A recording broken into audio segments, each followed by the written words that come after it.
Love this podcast? Support it and sponsor today. Simply head to AuscastNetwork.com for details. It's The In Show, Australia's only show dedicated to innovation from Adelaide, Australia, and across the globe. Hello again, it's David Grice and Troy Sincock on our podcast. We're talking all about innovation, entrepreneurs, startups, people with great ideas making them a reality. And you can subscribe to our new feed in Apple Podcasts to keep listening to the In Show podcast. Just resubscribe to the In Show with the coloured logo. Today we're catching up with a guy who was on one of our first podcasts ever. Yeah, we met Ashley Manuel from Growing with Gratitude on one of our first podcasts, actually, around episode 5. And he's doing some incredible work in the classroom, helping teachers and students and families develop the habits of gratitude, kindness and mindfulness. And this is work that has a huge impact well beyond the classroom. Yeah, Ashley, so set the scene. What is Growing with Gratitude exactly? So, Troy, Growing with Gratitude started out as a primary school program.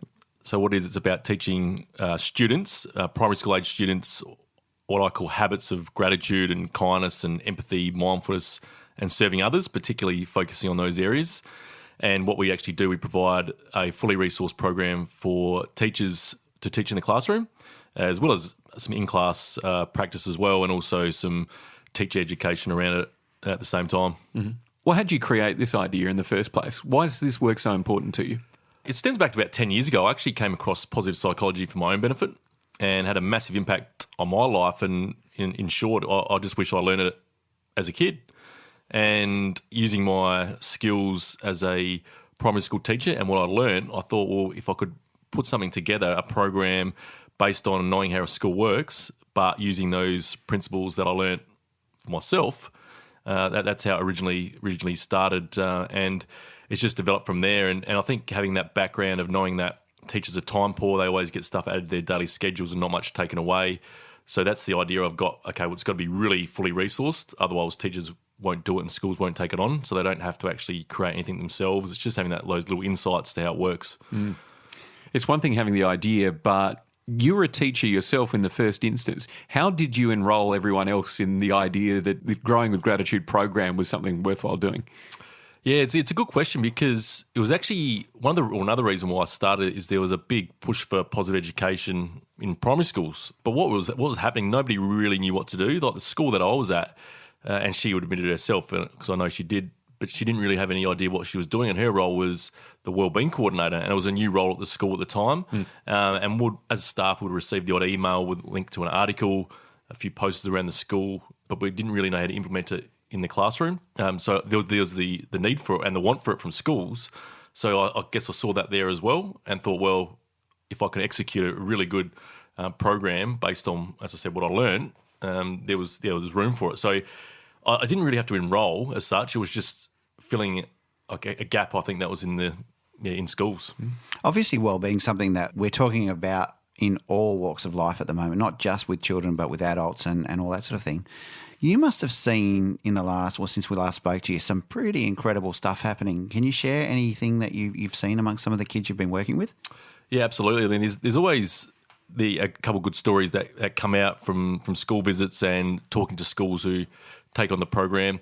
And a couple that come to mind is particularly the ones, I think the most rewarding ones that you hear about are the ones that come from parents at home. So what they're learning in the classroom is translating into the home as well. There was a time when a dad went to the classroom. It was a year 3 teacher, and said to the teacher, "What have you done to my son?" And she looked at him, and said, "Oh no, what have I done?" And he said, "Well, he's starting to do things around the house because that's part of the program about serving others, doing things around the house without being asked. He's saying he's grateful for things. He's saying his thank yous, and just stories like that are really good, a positive thing." And think, well, hang on, it is making a difference, and then they're taking it back home as well. And it's also good for parents as well because for me, I stumbled across positive psychology and realised you can actually practice habits of gratitude and kindness, empathy, and things such as that. Things such as those things, and they actually help you with your happiness and your resilience. But it takes practice, and if parents who are in their 30s or 40s, they might not have heard of this before, and they might not be aware of it.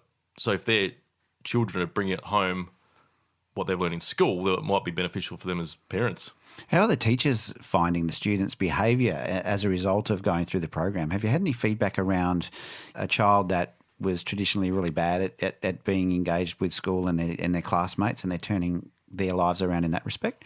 Yeah, there's probably a couple. It's more of a, not so much individual, but more as a class in general, because the atmosphere is a bit kinder or calmer. I think there was a story from a Year 5 class where the students were quite mean to each other, basically, like a lot of bullying within the class.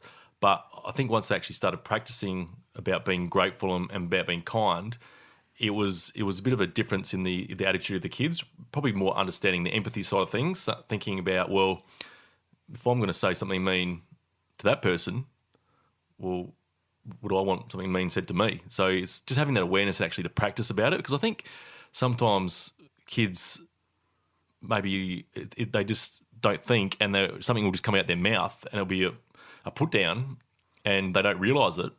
But if you actually, it's an awareness thing. It starts with an awareness of thinking, well, hang on, if that happened to me, I wouldn't like it. So it's actually practicing that, about thinking about it. It sounds like what the kids develop is a real discipline. Can you tell me around, so in learning some of these skills, you're thinking about things differently.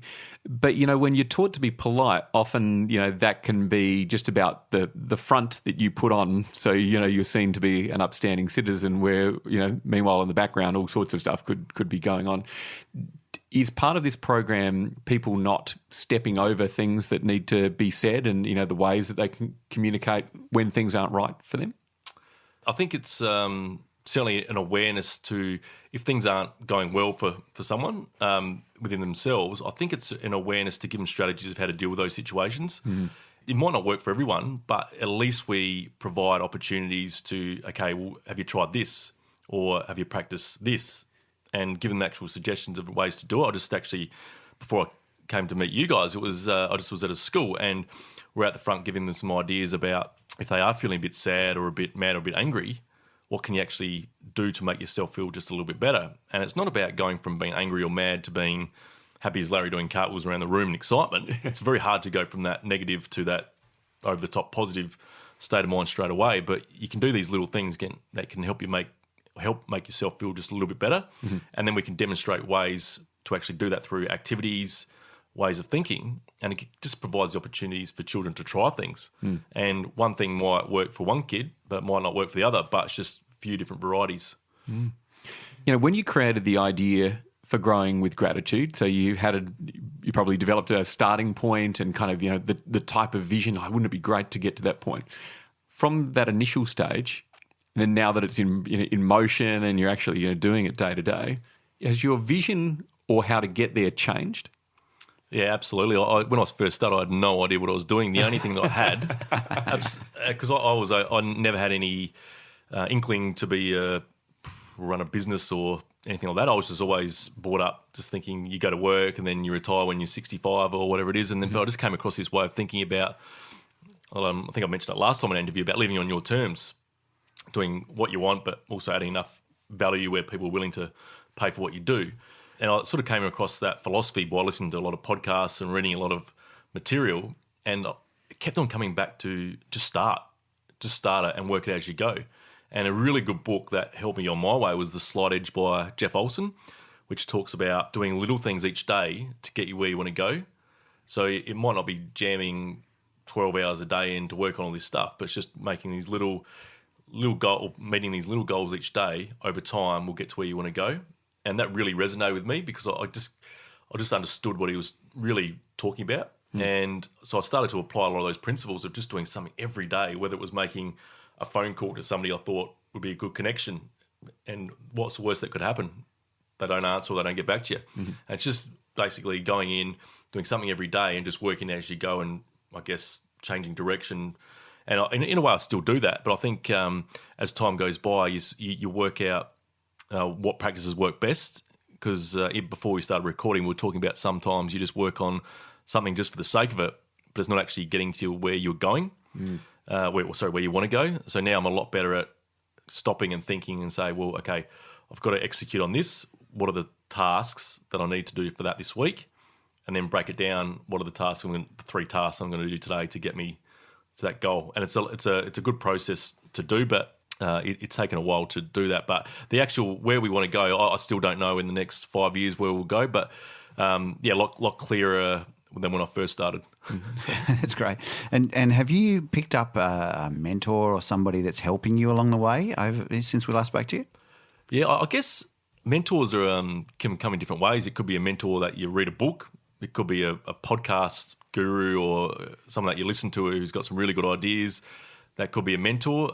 And for me, I've actually recently been to some Kerwin Rae events in Sydney. Went to his 3-day event, and he's really good at the marketing side of things and the execution and coming up with some really good ideas. So at the moment, I'm right into his content and using his philosophy, I guess, which is a lot about video marketing, video content. And when we talk about the marketers like Gary Vee and those people, they're always about the video.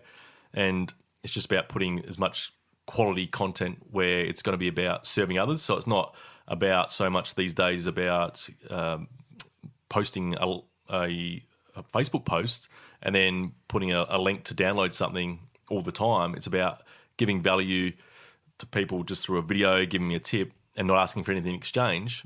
And once you get those, I guess, build the trust of people, it might be 4 or 5 videos down the track, then you might offer something. So it's just learning those things as you go off those, I guess, off those mentors. And he's the person I'm into at the moment. Yeah, and that kind of takes away that real hard sell, when it comes to it as well. So it becomes something about, would you say it's like building community as opposed to trying to get the community to give you back something? Oh, absolutely.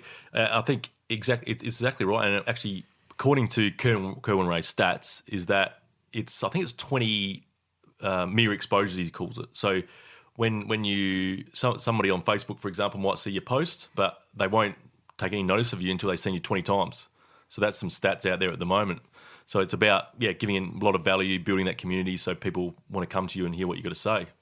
And do you feel a real need in this area as people's lives become busy, as they start disconnecting and using social media more? Do you feel like there's a pull for humans to look at the type of area that you're working on? Yeah, absolutely. I think it's just something it's an awareness thing.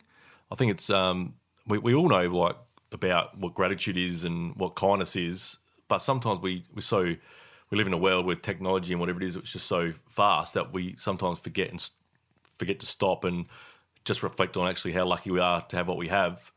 So I think that is a very important part of people still. And I think kids, and there's a stat out at the moment, by 2030, depression will be the leading disease in the developed world.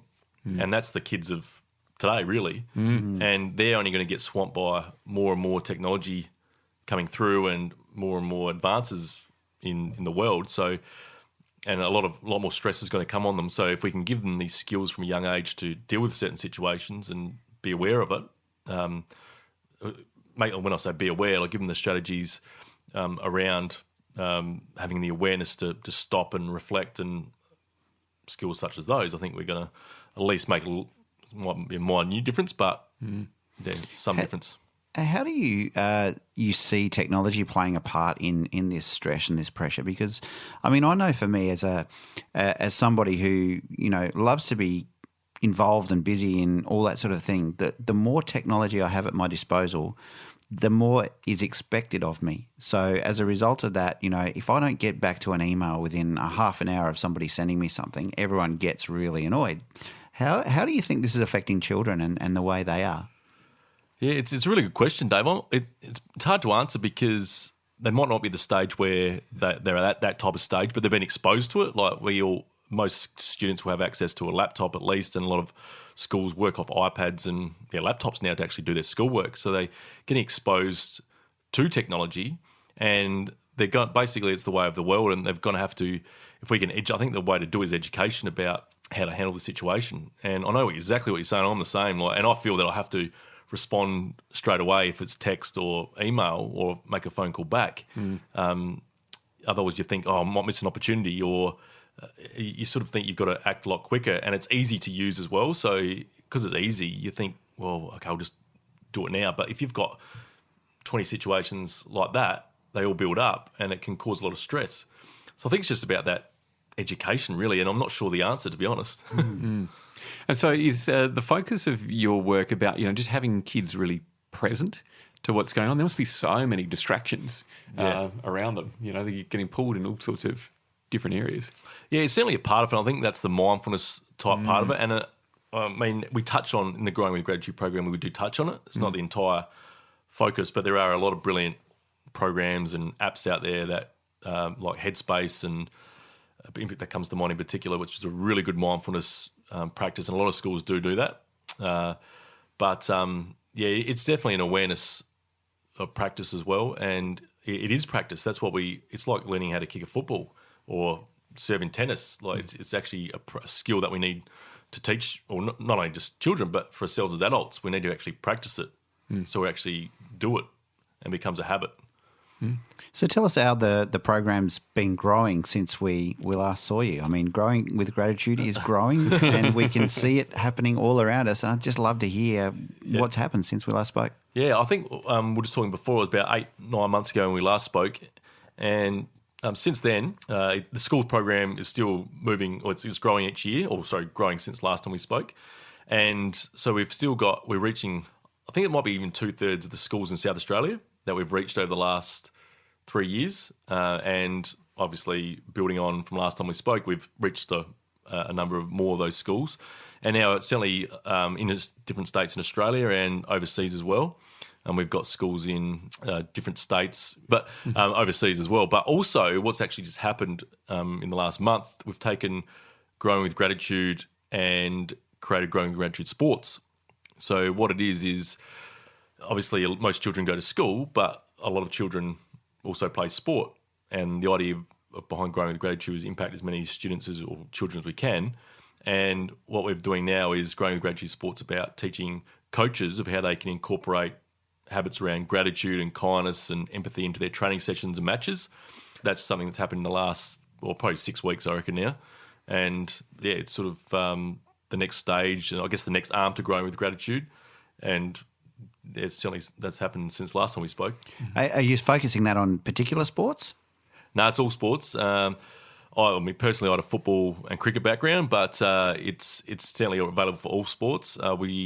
We're running 2 pilots. We're actually, funny enough, at football clubs, but it's not just for football. It's for all sports, and we've had a lot of interest, and I think it's going to take off quite quickly.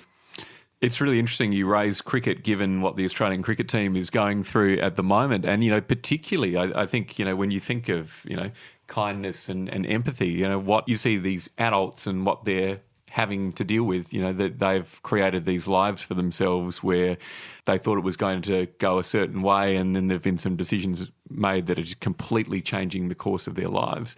It's really clear that people are pretty quick to criticise before actually considering, what the person themselves is going through. So I would imagine, if in a sporting scenario, you go to like a footy game or something, there's all sorts of abuse being hurled from the sidelines and that kind of thing. How do kids deal with that? Because, there are parents on sidelines of, sporting teams who get a bit carried away from time to time. Yeah, I mean, it's something that it's a bit of a wait and see in terms of how it's going to work. Yeah. But we've got the philosophy, we've got the ideas, and we'll just start. And then, as I said, we just work it as we go. That's how I've always done it. But the way that I see it really being effective is just really lowering the bar and getting the children for a start at such a young age to understand how lucky they are. They get a chance to play sport as a start. Yeah.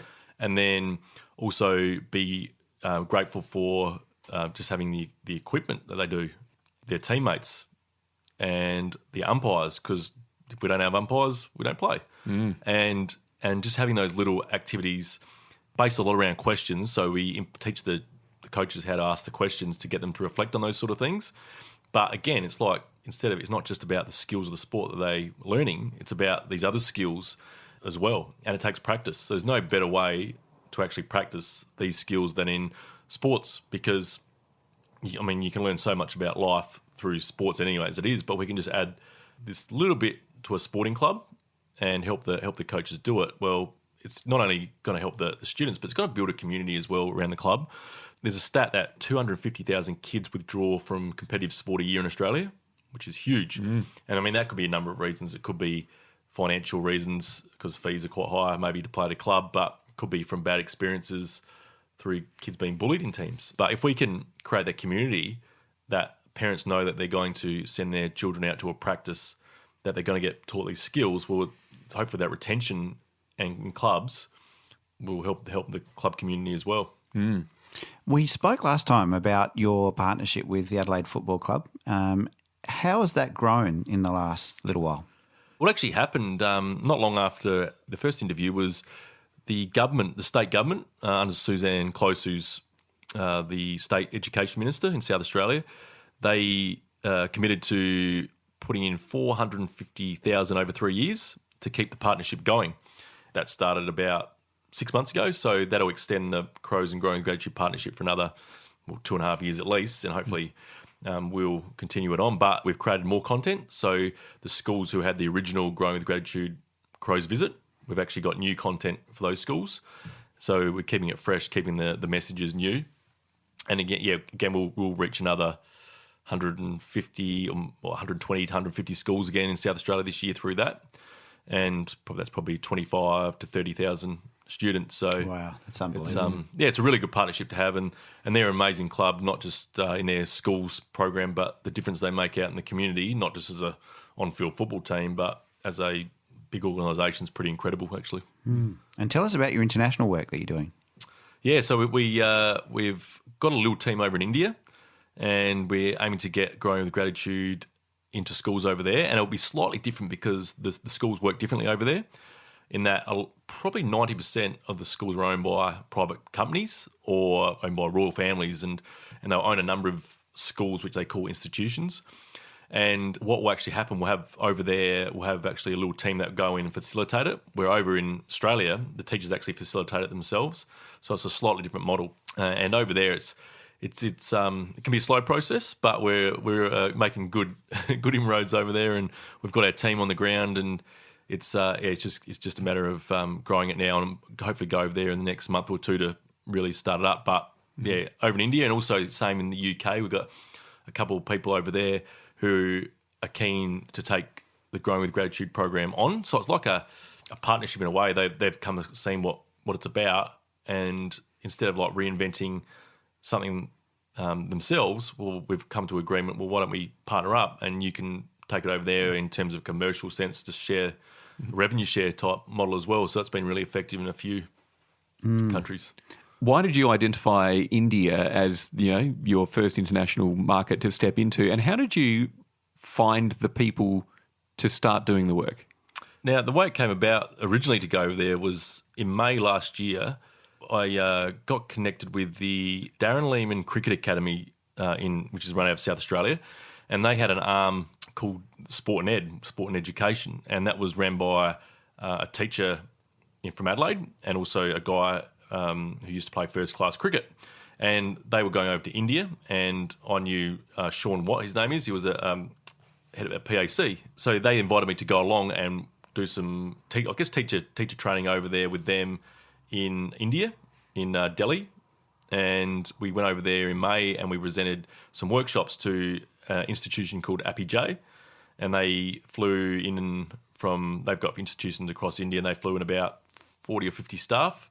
And we did some leadership, we did some wellbeing activities and training with them. So that's how it first came about. And the pure fact there is some ridiculous number of like 250 million students in India is attractive. Now, it's not easy to do in terms of commercial business sense. It's not easy to do business over there. So what happened when I came back to Adelaide, got introduced to a guy called Vin, who's an Indian but lives in Adelaide. And his family is a very successful business through textiles and construction in India. And he's come out here with his family, but he still runs a part of the textiles from Adelaide. So I got introduced to him, and he's helped me put the team on the ground over there and get started. So it's come along, as I said before, slowly, but it's just the way it is over there. It takes time. But if we can really pick it up and get some momentum, the potential over there is ridiculous.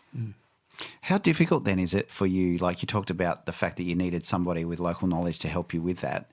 What else do you need when you're getting into a foreign market like India? Yeah, that's a good question. I think it's the little.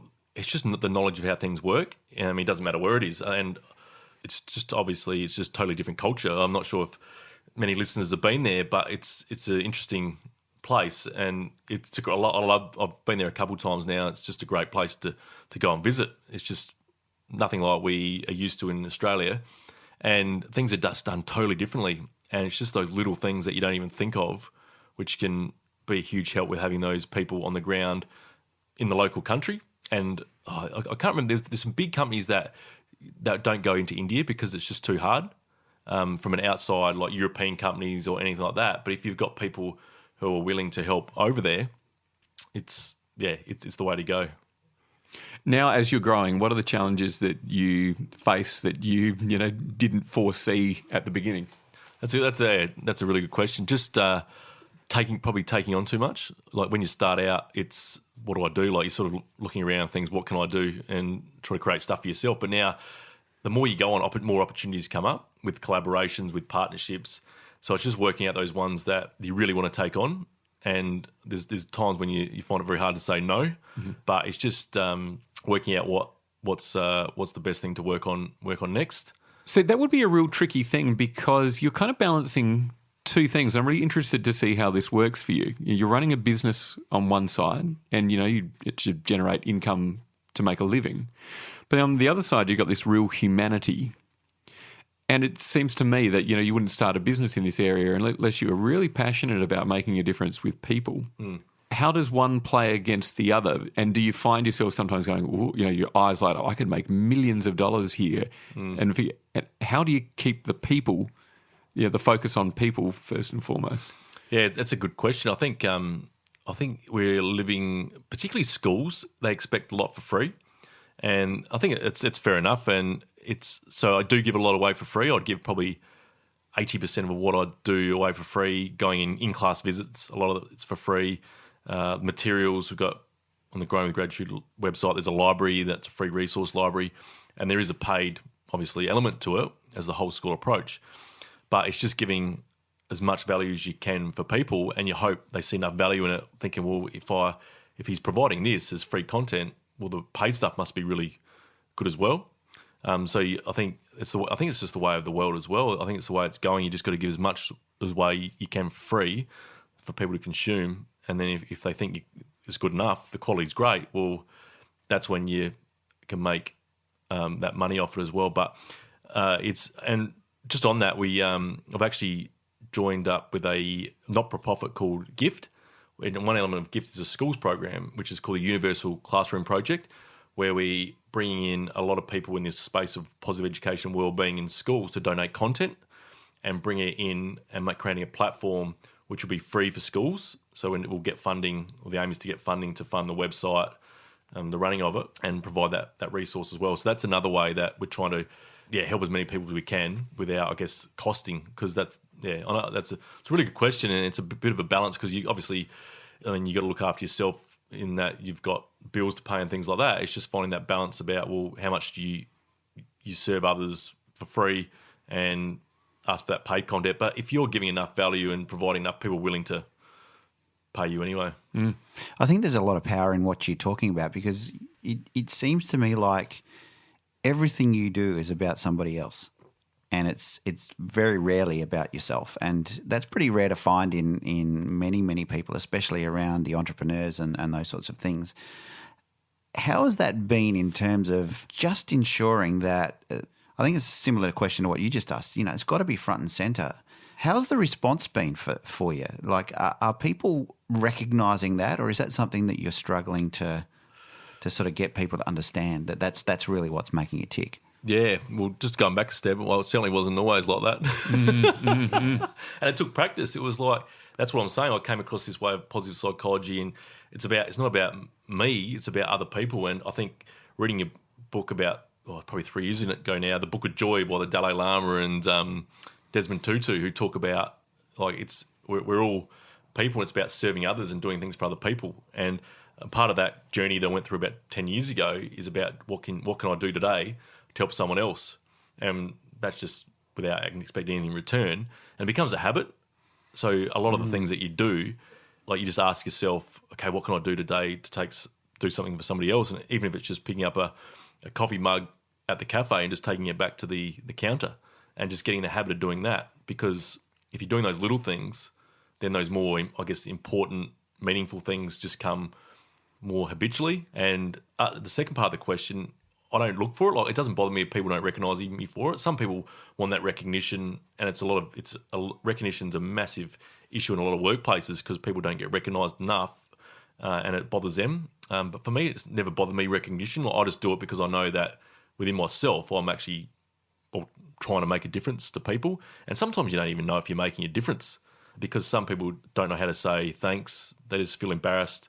If you're giving them something or trying to do something for them, they feel embarrassed at receiving it, and they just don't know how to say thank you. And it doesn't bother me. Like, it's one of those things. You just do it because you think it's going to help someone, and if it does, it's great. If not, well, you've had to go. Well, actually, we're a big fan of your work. It seems that a whole lot of little things are making something really big happen. Congratulations on things expanding into other territories, and it's great to catch up with your journey with growing with gratitude. Excellent. Thanks, Dave. Thanks, Troy. Thanks for your time. Find out more at growingwithgratitude.com.au. It's David Grice and Troy Sincock on The In Show, and on the next podcast, we'll find out what's in for one of the people we've spoken to on the podcast so far. The In Show Interview. Subscribe to The In Show podcast on iTunes. A Dave and the Beanstalk production.